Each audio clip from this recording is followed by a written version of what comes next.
When 11-year-old Lila asked for water at a restaurant, the cruel manager shaved her head for entertainment. Hours later, 77 former gang members surrounded the building, not for revenge, but for justice.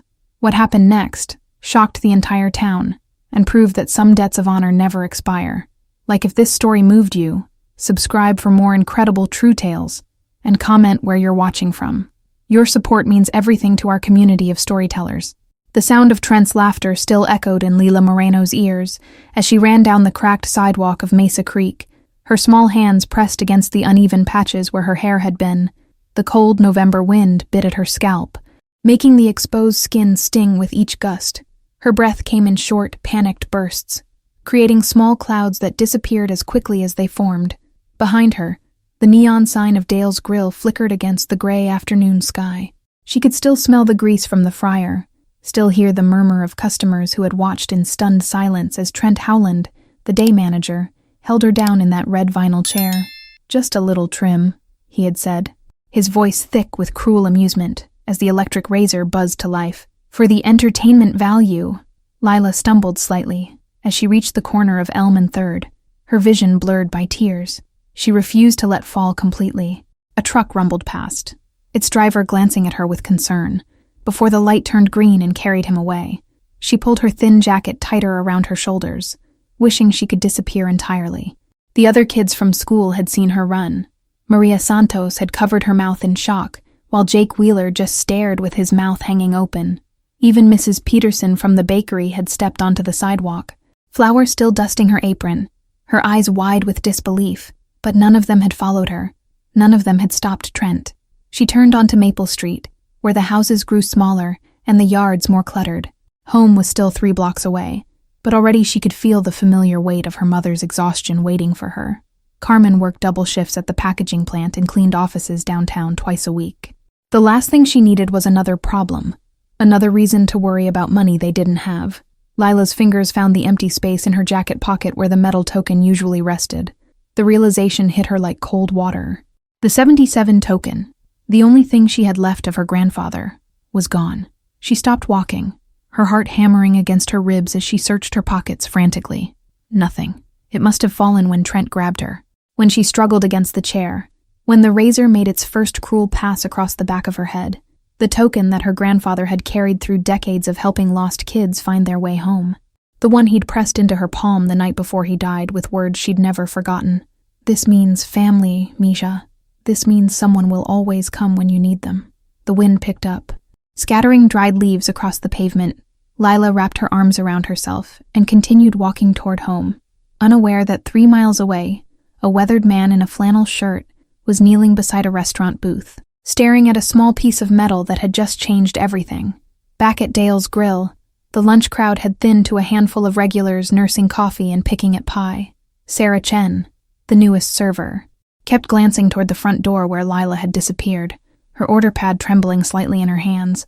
She'd wanted to say something, to stop what was happening, but Trent's reputation for firing people over the smallest infractions had kept her silent. The afternoon light streaming through the restaurant's windows seemed different now, harsher somehow, illuminating the stains on the carpet and the chip in the corner booth's table, even the familiar sounds, the hiss of the fryer, the clink of silverware, the low murmur of conversation, felt muted, as if the entire restaurant was holding its breath. Elias Rourke's calloused fingers closed around the small metal token, and for a moment, the sounds of the restaurant faded completely. The cold weight of the metal transported him instantly back 30 years, to a dusty yard behind a mechanic's shop, where an older man with gentle eyes had handed out identical tokens to 17 scared, angry kids who thought the world owed them everything. "Number 77, he whispered, reading the faded engraving. His throat tightened as memories flooded back. The smell of motor oil and cigarettes, the way Antonio Moreno's voice never rose above a conversational tone, even when breaking up fights. The patient way he'd taught them to channel their rage into something useful. Antonio had saved them all. One conversation, one small kindness, one honest job at a time. The phone in his pocket buzzed with a text from his wife Linda. "Grocery list attached. Drive safe, honey." He stared at the screen for a long moment, his thumb hovering over the keyboard. How could he explain that he was about to break a promise he'd made to himself 15 years ago? when he'd sworn his days of answering midnight calls were over. "You okay there, Eli?" Bobby Vance slid into the booth across from him, coffee cup in hand. The other trucker's eyes were sharp with concern. "You look like you seen a ghost." Elias closed his fist around the token and forced a smile. "Just tired, I guess. Long haul from Phoenix." But his voice sounded hollow even to himself. He glanced around the restaurant, taking in details he hadn't noticed before. The way Sarah Chen's hands shook as she refilled the salt shakers, the tension in the kitchen staff's shoulders, the fact that several customers kept glancing toward the front door as if expecting something to happen. "Did something happen here today?" he asked casually. Bobby's expression darkened. "Manager went and humiliated some little girl, cut her hair right here in front of everyone for kicks. Sick bastard." "If you ask me," he shook his head. "That's Trent Howland for you, though. Always been a bully, even back in high school." The air in Elias's lungs seemed to thin. He looked down at the token again, at the number that had once represented hope for dozens of lost kids across 3 states. Antonio Moreno's granddaughter. It had to be. His phone was already in his hand. As Bobby continued talking about property values and restaurant hygiene, the contact list scrolled past faces from another lifetime. Marcus in Tucson, now running a youth center, Elena in Santa Fe, teaching high school, Danny in Albuquerque, coaching Little League, people who had built quiet, honest lives on the foundation Antonio had given them, people who still remembered the weight of a promise made to a dying man. The message he typed was simple. 77 fell. Mesa Creek, Numb, Dale's Grill on Main. He hit send and immediately felt the years collapse around him. The last time he'd used this network, it had been to help Elena's nephew get into rehab. Before that, Marcus's sister needed bail money for a domestic violence charge. Small things, mostly. Quiet helps that didn't require the full activation protocol. This was different. This felt like everything Antonio had taught them about family, about protecting the innocent, about standing up when no one else would. His phone buzzed with the first response. "On my way, 2 hours out." Then another. "How many?" And another. "Bringing tools." Elias looked around the restaurant again, seeing it now through different eyes. Trent Howland was nowhere to be seen, probably in the back office counting the day's receipts or finding new ways to terrorize his staff, but he'd be back tomorrow, and the day after that, thinking he could humiliate children without consequence. He stood up slowly, dropping a $10 bill on the table for coffee he'd barely touched. Bobby was still talking, but the words seemed to come from very far away. Outside, the sun was beginning to set, painting the sky the color of old rust. Elias walked to his truck and sat in the driver's seat for a long moment, watching the restaurant through the windshield. Then he pulled out his phone and typed one more message. "All hands. Full activation. Honor the debt."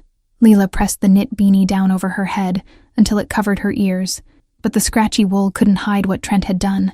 She caught her reflection in the hallway mirror as she slipped through the front door, and the asymmetrical patches of stubble made her stomach lurch. Her mother's voice drifted from the kitchen, tired but warm. "Misha, is that you? How was school?" "Fine, Mama." The lie tasted bitter. She kept walking toward her room, hoping to make it past the kitchen doorway unseen. "Come eat something, Mrs. Rodriguez brought tamales." Lila paused, her hand on her bedroom doorknob. The smell of mesa and green chili usually made her mouth water, but today, it just reminded her of everything she couldn't afford to want. She touched the empty spot in her pocket where the 77 token should have been. "I'm not hungry." The sound of her mother's footsteps approached the hallway. "Lila Elena Moreno, you come here right now. You never turned down Elena's tamales." There was no escaping it. Lila turned slowly, keeping her head angled so the worst of the damage stayed hidden in shadow. Carmen Moreno took one look at her daughter's face and went completely still. "What happened to your hat?" Her voice was carefully controlled, but Lila could hear the edge underneath. "Nothing. I wanted to wear it. Take it off." "Mama, please, Now." The beanie came off slowly, revealing the uneven patches where Trent's razor had carved paths through her dark hair. Carmen's hands flew to her mouth, her eyes immediately filling with tears she was too proud to let fall. "Who did this to you?" The question hung in the air like smoke. Lila opened her mouth to answer, but the words wouldn't come. Instead, she collapsed into her mother's arms, finally allowing herself to cry the tears she'd been holding back since leaving the restaurant. Meanwhile, across 3 state lines, phones were buzzing with increasing frequency. Miguel Santos pulled over on a stretch of desert highway outside Flagstaff, reading the message chain with growing urgency. He'd been a mechanic for 12 years now, had a mortgage, 2 kids in college, and a reputation for reliability that had taken decades to build. But the 77 protocol overrode everything. In Santa Fe, Elena Gutierrez locked the supply closet at Jefferson High and walked straight to the principal's office. "Family emergency," she said simply. "I need to leave immediately." She'd used exactly 3 sick days in 10 years of teaching. No one questioned her. Danny Reeves was coaching batting practice when his phone lit up. He read the messages twice before calling his assistant over. "Take the rest of practice," he said, already walking toward the parking lot. Something important just came up. They came from construction sites and classrooms, from hospital night shifts and long-haul routes, teachers and mechanics, nurses and social workers, small business owners and day laborers, all of them bound by a promise made decades ago to a man who had seen past their anger and found their humanity. By 8 o'clock that evening, cars and trucks were flowing into Mesa Creek from every direction. They didn't caravan together or announce their arrival. Instead, they found parking spots on side streets, checked into the Desert Star Motel, and gathered quietly at Rosita's Diner 3 blocks from Dale's Grill. The reunion was subdued. These weren't kids anymore, and they carried the weight of mortgages, marriages, and responsibilities that demanded stability, but they also carried something else. The unshakable knowledge that family meant showing up when someone needed you, no matter how much time had passed. Marcus Torres, grayer now but still built like a linebacker, spread a hand-drawn map of downtown Mesa Creek across the worn Formica table. "The restaurant closes at 11, he said quietly. "But according to Elena's research, Howland usually stays late doing paperwork. We need to be in position by 9 tomorrow morning." "Position for what, exactly?" asked Sofia Martinez, a social worker who'd driven up from Las Cruces. "We're not kids anymore, Marcus. We can't just roll up like we used to." "We're not rolling up on anybody," said Elena, looking up from her laptop. "We're going to stand witness, document everything, make sure the whole community sees what kind of man they've got running that place." She had been busy during the drive-up, using her connections in the school district to quietly spread word about what had happened to Lila. By morning, half the town would know, and the other half would find out fast. Outside, the temperature was dropping toward freezing. Inside Dale's Grill, Trent Howland was closing out the register. Completely unaware that 77 people who understood the true meaning of family were converging on his little kingdom of cruelty, the first sign that something unusual was happening in Mesa Creek came at dawn. When Mrs. Agnes Miller looked out her kitchen window and saw a man in a flannel shirt standing perfectly still across the street from Dale's Grill, he wasn't doing anything threatening, just standing there with his hands in his pockets, watching the building like he was waiting for something important to happen. By 7:30, there were 3 of them. By 8 o'clock, the number had grown to 12. They stood at respectful distances from each other, some leaning against pickup trucks, others sitting on the low brick wall that bordered the parking lot of Murphy's Hardware. None of them spoke loudly or gestured dramatically. They simply waited. Pastor Williams from the Methodist Church recognized the pattern. He'd seen something similar 15 years ago, when the Hernandez family lost their house in a fire and woke up to find 40 people in their yard with lumber, paint, and casseroles. Community action in small towns had its own rhythm, its own unspoken protocols, but this felt different, more focused. The men and women gathering around Dale's Grill carried themselves like people who understood discipline, who had learned patience in hard schools. Many of them were in their 50s now, wearing the comfortable clothes of middle age, jeans and sweaters, work boots and baseball caps. They looked like ordinary citizens, except for their eyes. Their eyes were alert, watchful, and completely committed to whatever was about to unfold. Inside the restaurant, Trent Howland unlocked the front door at 8:15 and immediately felt the weight of their attention. He paused in the doorway, taking in the quiet gathering outside. A cold fist of unease settled in his stomach. "Sarah," he called to the server setting up the coffee station. "Who are all these people?" Sarah Chen looked through the front window and shrugged, but her expression was carefully neutral. "Maybe they heard about your haircut special from yesterday," she said quietly. "Word travels fast in small towns." Trent's face flushed red. "That was just..." The kid was being dramatic. "I barely touched her hair." But even as he said it, he remembered the weight of the girl's head in his hands, the way she'd struggled in the chair, the satisfying rasp of the razor cutting through her dark hair. The memory made him smile involuntarily, which made Sarah turn away in disgust. By 9 o'clock, the number outside had grown to 25. They formed a loose semicircle around the restaurant's front entrance, not blocking access but making it impossible for anyone to enter or leave without passing through their quiet ranks. Regular customers began arriving for breakfast and found themselves walking through what felt like a receiving line of silent judgment. Maria Santos, the woman who owned the flower shop next door, brought coffee in styrofoam cups to the nearest group. "You boys and girls doing okay out here?" she asked. "Cold morning for standing around." Elena Gutierrez accepted the coffee gratefully. "We're fine, ma'am. Just waiting for the right time to have a conversation with the management. About what happened to the Moreno girl, among other things." Maria nodded slowly. She'd known Lila's grandfather Antonio when he lived in town briefly during the 80s. Good man, always ready to help a neighbor in trouble. If these people were here because of something that involved his family, then whatever was happening probably needed to happen inside the restaurant. The normal breakfast rush felt strained and artificial. Conversations were quieter than usual, and several regular customers kept glancing toward the windows. Trent moved between the kitchen and the front counter with increasing agitation, barking orders at the staff and checking the time every few minutes. "Maybe you should call the police," suggested Frank Morrison, one of the morning regulars. "Looks like some kind of protest forming out there." But before Trent could respond, Sheriff Martinez pushed through the front door, moving with the unhurried confidence of a man who had been dealing with small-town drama for 20 years. He was followed by Deputy Adams, a younger man whose hand rested unconsciously on his radio. "Morning, Trent," the sheriff said, accepting a cup of coffee from Sarah. "Heard you might have some concerns about the folks outside." "Damn right I do. They're intimidating my customers, interfering with business. I want them moved along." Sheriff Martinez walked to the front window and studied the gathering for a long moment. "I see a bunch of citizens exercising their constitutional right to peaceful assembly on public property. Nobody's blocking the sidewalk. Nobody's making threats. Nobody's even raising their voice. What exactly would you like me to arrest them for?"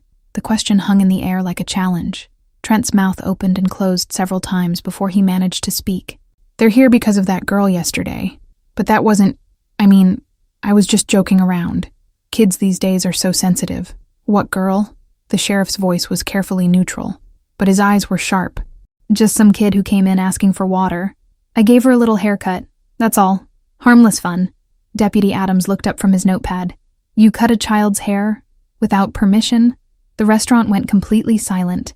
Even the kitchen sounds stopped as the cook turned to listen. Trent felt 40 pairs of eyes watching him, weighing his words, measuring his character. Outside, the number had grown to 53. They continued to wait with the patience of people who understood that justice, like good food, required proper timing. By noon, the gathering had reached its full strength. 77 people formed a loose but deliberate circle around Dale's Grill, and the energy in Mesa Creek's downtown had shifted completely. This wasn't a protest or a confrontation. It was something more subtle and more powerful. It was witnessing. Elena Gutierrez had positioned herself near the front door with a small notebook, documenting every person who entered or left the restaurant. Miguel Santos stood by the side entrance with a digital camera, though he hadn't taken any pictures yet. Danny Reeves had claimed a spot near the window where he could see into the dining room clearly. The lunch crowd was sparse and tense. Word had spread through town about what had happened to Lila Moreno, and many of the usual customers had chosen to eat elsewhere. Those who did venture inside found themselves part of something larger than a simple meal. They became witnesses to accountability. Trent tried to maintain his normal routine, but his hands shook as he counted the morning's receipts. Every time he glanced toward the windows, he saw patient faces watching him. Not threatening, not aggressive. Just there. The weight of their attention was suffocating. "This is insane," he muttered to Sarah Chen as she passed with a tray of iced tea. "They can't just stand there all day." "Actually, they can," she replied without slowing down. "It's public property." Her tone was different now. Less deferential, more factual. Sarah had spent 6 months walking on eggshells around Trent's volatile moods, but something about the presence outside had given her a backbone she'd forgotten she had. At 12:30, a man in a weathered leather jacket separated himself from the group and walked through the front door. Elias Rourke moved with the quiet confidence of someone who had faced down much worse than small-town bullies. He chose a booth in the corner and ordered coffee and pie, paying cash and speaking politely to Sarah.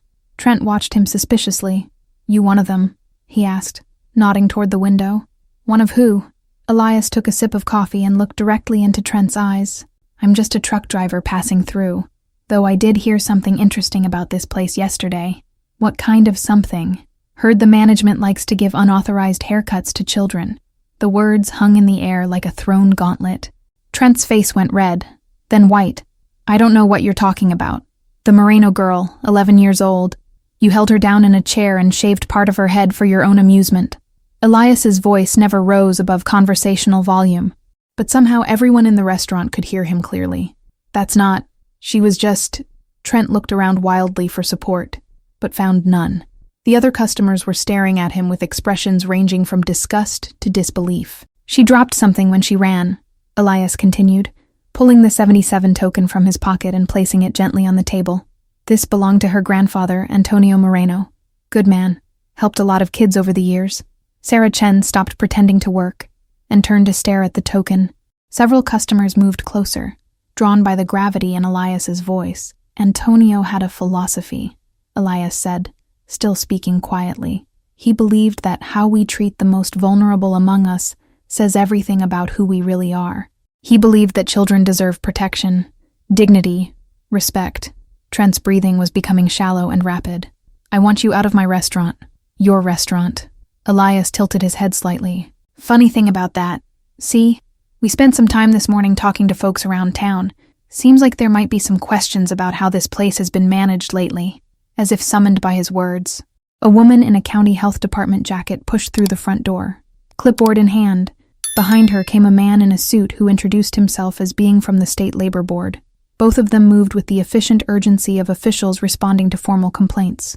Somebody called in some concerns, the health inspector explained to Trent, who was now visibly sweating. Allegations of unsanitary conditions, improper food handling, employee harassment. We're here to conduct a thorough inspection. Outside, the circle of watchers maintained their vigil. They had come here to honor a debt, but they had found something larger, a community that was ready to hold its institutions accountable, to protect its children, to stand up for what was right. The afternoon sun cast long shadows across Main Street as the inspection began in earnest. Inside Dale's Grill, years of shortcuts and corner cutting were about to come to light. Outside, 77 people continued to wait with the patience of those who understand that real justice takes time. The inspection revealed cracks in more than just Trent's facade. In the back office, Sofia Martinez worked alongside the labor board investigator, her social work background proving invaluable in interpreting employment records. What they found painted a picture of systematic abuse that went far beyond impulsive haircutting. Look at this, Sofia whispered, pointing to a folder marked Staff Disciplinary Actions. Jenny Morrison, docked 2 days' pay for excessive friendliness to customers. Maria Vega, written up for taking too long in the bathroom. These aren't disciplinary measures. They're harassment. Meanwhile, in the kitchen, the health inspector discovered violations that made her stomach turn. Improper food storage temperatures, evidence of pest activity, cleaning chemicals stored next to cooking ingredients. But it was the notebook hidden beneath the prep station that made her call for backup. The notebook contained detailed records of cash skimming, altered receipts, and what appeared to be a systematic method for stealing employee tips. Trent had been documenting his own crimes with the meticulous care of a man who never expected to be caught. Out on the sidewalk, Marcus Torres had set up an informal command center using the tailgate of his pickup truck. He'd been making calls all morning, using contacts built up through decades of legitimate community work, employment lawyers, victims advocates, investigative reporters, all of them interested in the story that was unfolding. Channel 7 wants to send a crew, he reported to Elena. Should be here by 4 o'clock. Good. Documentation is key. Elena was methodically photographing everyone who entered or left the restaurant, building a record that would be impossible to dispute later. This isn't just about one man's cruelty anymore. This is about how many people knew and did nothing. Inside the restaurant, Sarah Chen found herself telling the truth for the first time in months. Yes, she'd seen Trent intimidate customers before. Yes, she'd witnessed him skim cash from the register. Yes, she'd been afraid to speak up because she needed the job, and he'd made it clear that questioning his authority meant immediate termination. He told us that nobody would believe minimum wage workers over a business owner, she explained to the investigator. Said we were all replaceable, that there were a dozen people waiting for our jobs. But as she spoke, Sarah could see through the front window to where dozens of people stood in solidarity with her honesty. For the first time in months, she didn't feel replaceable. She felt supported. The afternoon brought unexpected allies. Dr. Rebecca Huang, the town's only pediatrician, arrived with medical documentation of the psychological trauma that could result from the kind of assault Lila had experienced. Reverend Jackson from the Baptist Church came with a list of other families who had complained about Trent's treatment of their children. Even City Councilwoman Davis showed up, asking pointed questions about business licensing and community standards. By 3 o'clock, it was clear that Dale's Grill was not just being inspected. It was being thoroughly investigated by multiple agencies simultaneously. The Labor Board was examining employment practices. The Health Department was documenting sanitation violations. The District Attorney's Office was reviewing evidence of theft and assault. Through it all, Trent maintained his innocence with increasing desperation. "This is all blown out of proportion," he told anyone who would listen.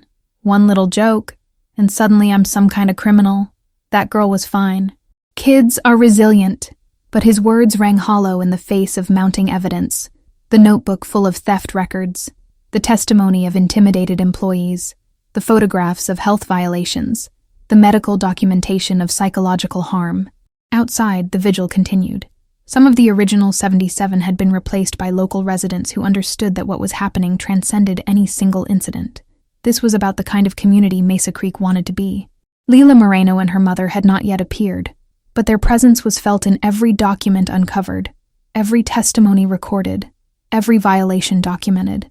The little girl's humiliation was being transformed into something larger, a reckoning that would reshape how power operated in their small town.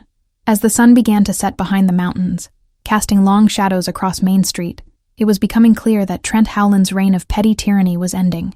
Not through violence or vengeance, but through the patient application of justice by people who understood that protecting children was every adult's responsibility.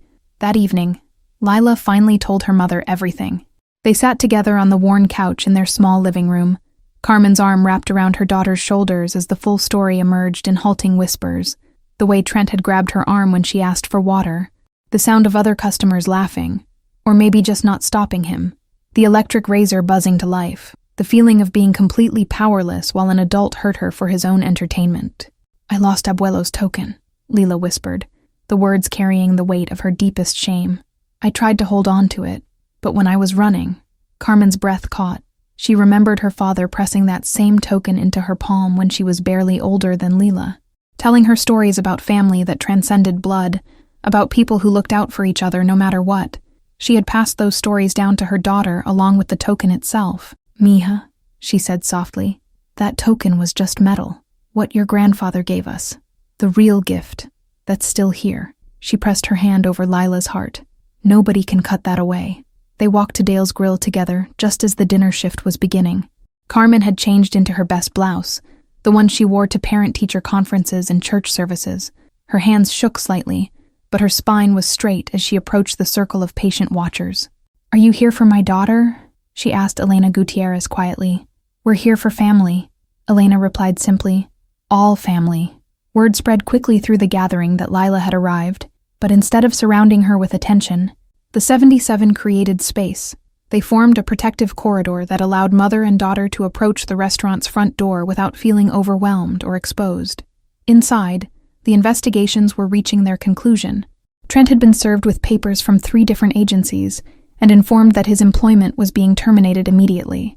The restaurant's owner, reached by phone in Phoenix, had expressed shock and dismay at the revelations about his manager's conduct.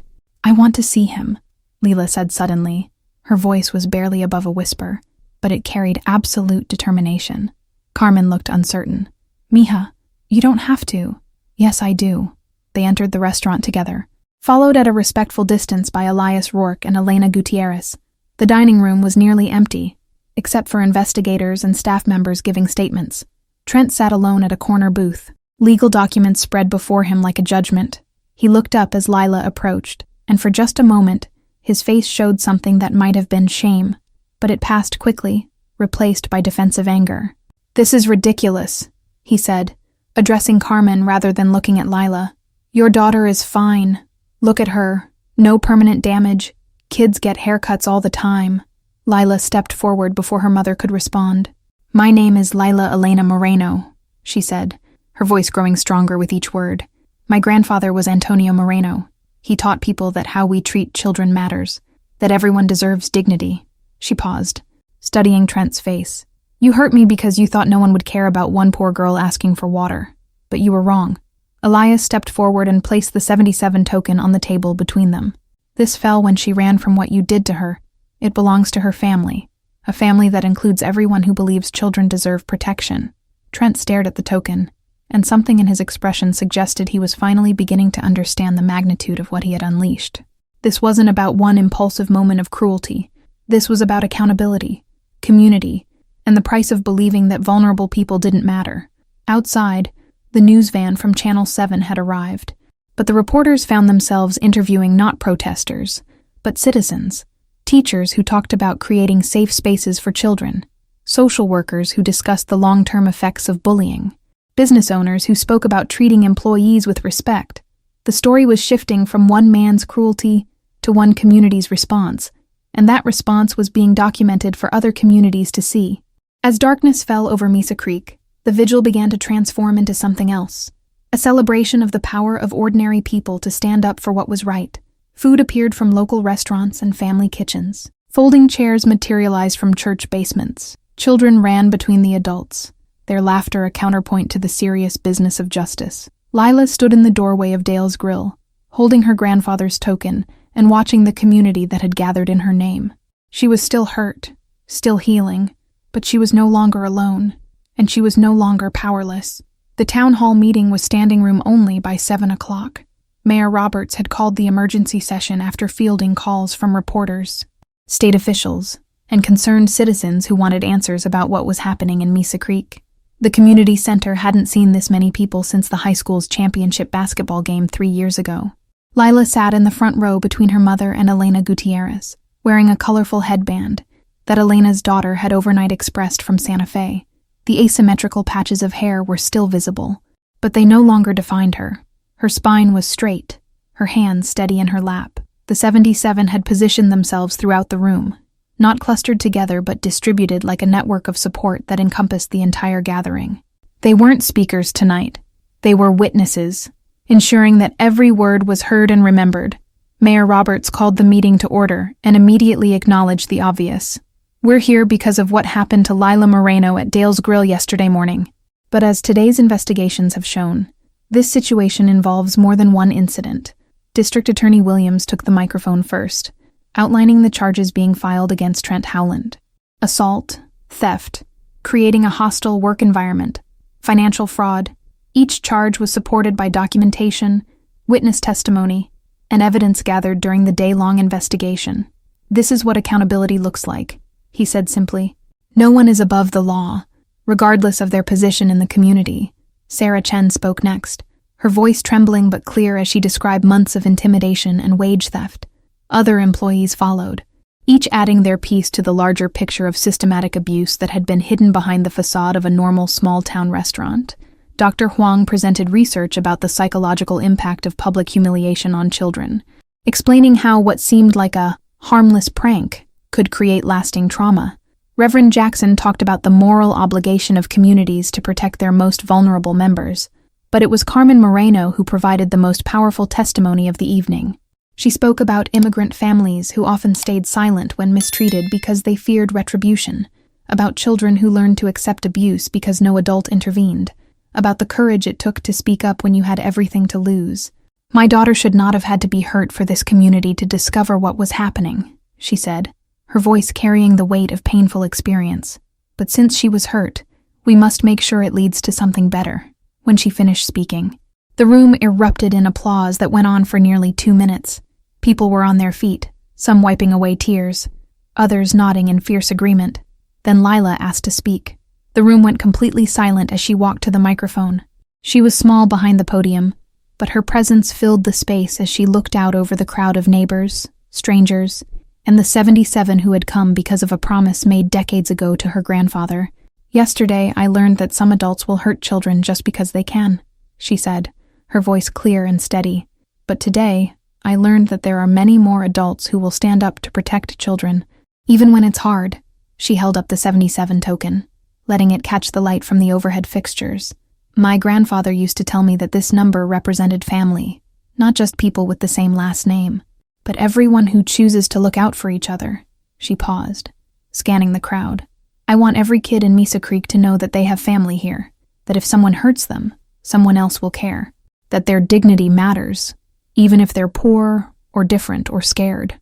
The applause this time was quieter but deeper, accompanied by the sound of people wiping their eyes and whispering to their neighbors.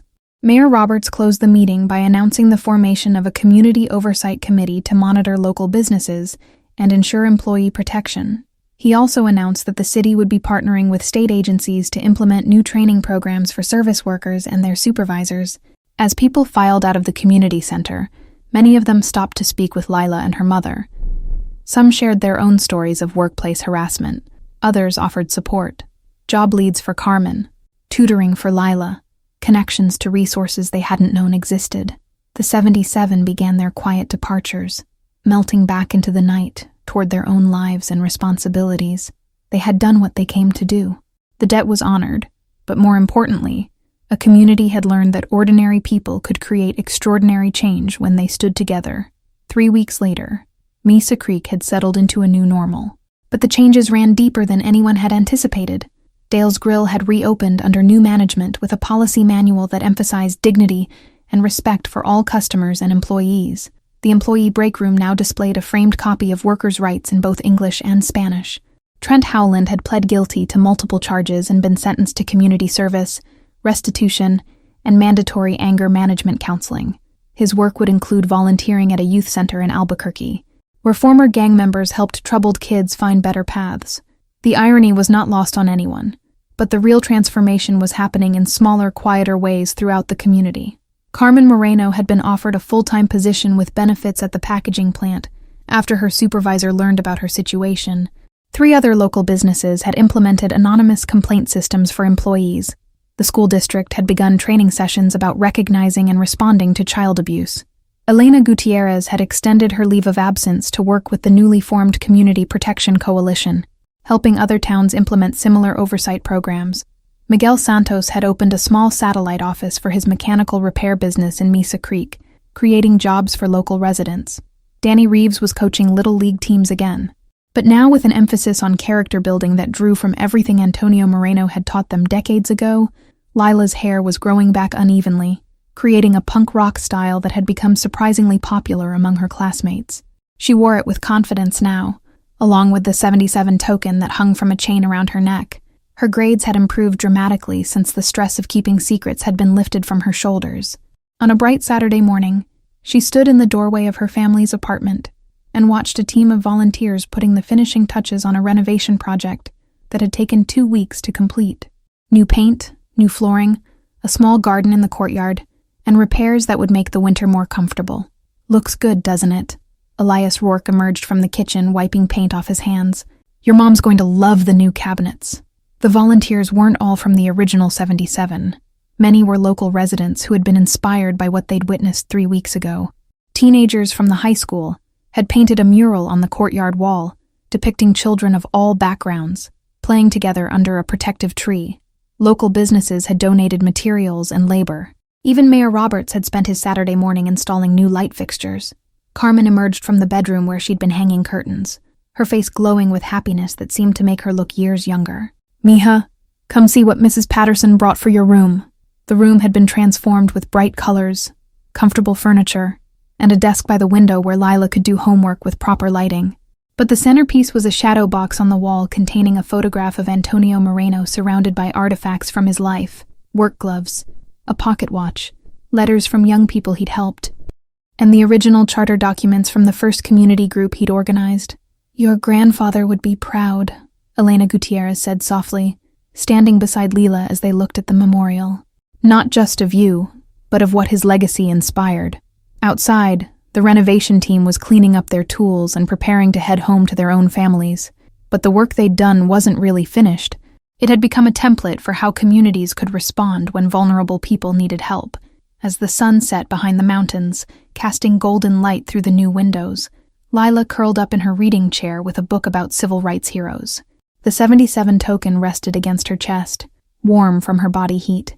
No longer a lost treasure, but a living symbol of the connection between past and future.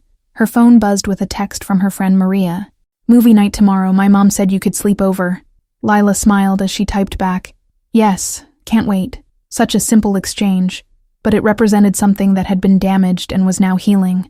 The ordinary social life of a child who felt safe, valued, and protected by her community. 6 months later, Lila stood on the small stage in the community center, speaking to a group of social workers and community organizers who had come from across the Southwest to learn about the Mesa Creek model of community protection. Her hair had grown into a stylish asymmetrical cut that she now maintained by choice, and the 77 token caught the light as she gestured.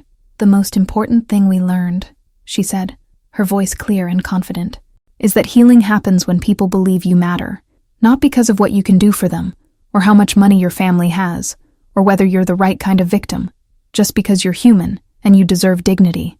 In the audience, Carmen beamed with pride as she translated for a group of Spanish-speaking activists from New Mexico. She was wearing a professional blazer, part of her new job as community liaison for the immigrant services program that had grown out of the coalition work. Elena Gutierrez, now running a nonprofit focused on community-based child protection, took notes as Lila answered questions from the audience. The model they'd developed wasn't revolutionary. It was just what happened when people decided that protecting children was everyone's responsibility, not just the job of overworked government agencies. After the presentation, the community center filled with the sounds of informal conversations and networking. Local residents mingled with visitors, sharing stories and contact information. The children's art displayed around the room included several pieces inspired by the 77 theme, images of protection, family, and community care. But the most significant change wasn't visible in the presentations or the artwork. It was in the way people moved through the space, the easy conversations between teenagers and adults, the casual way that problems got solved when someone mentioned needing help. Mrs. Rodriguez, now in her 80s, had fallen and broken her hip the previous month. Before she could even ask for assistance, neighbors had organized a meal train, arranged transportation to medical appointments, and set up a rotation to check on her daily. It happened automatically, as naturally as breathing. The Thompson family had lost their apartment when the father was laid off from the mine. They'd mentioned their situation casually at a school function, and by the end of the evening, they had 3 housing options and 2 job leads. No formal application process, no bureaucratic hurdles, just neighbors helping neighbors. This was what the 77 had really accomplished. Not just justice for one child, but the creation of a community culture where vulnerability was met with protection, where asking for help was seen as courage rather than weakness. As the afternoon wound down, Lila walked outside to find Elias Rourke loading supplies into his truck. He was heading back to his regular route tomorrow, but he'd promised to return for her middle school graduation next month. "You did good in there, kiddo," he said, closing the tailgate. "Your grandfather would be real proud of the person you're becoming. He'd be proud of all of you too," Lila replied. "The way you kept your promise, the way you turned something terrible into something beautiful."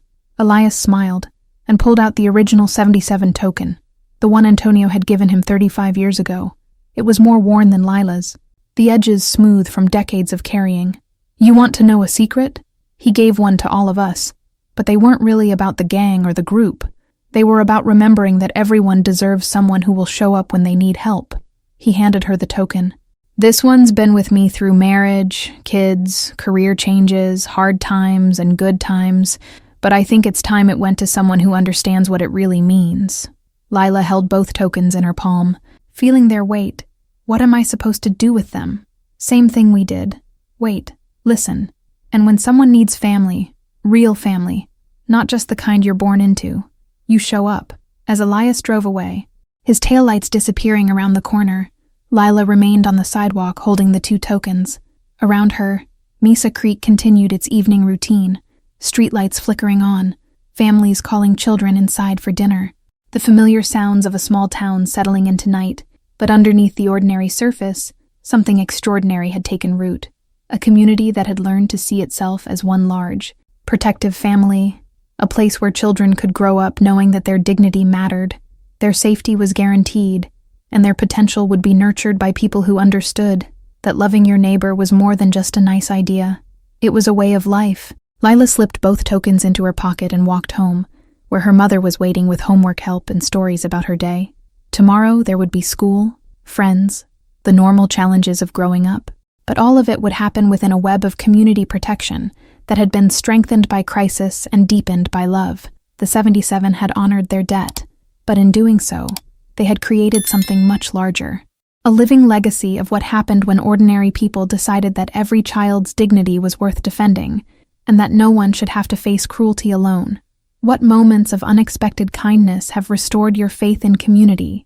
How do you think small acts of solidarity can create lasting change in the places where you live? Would you like another story?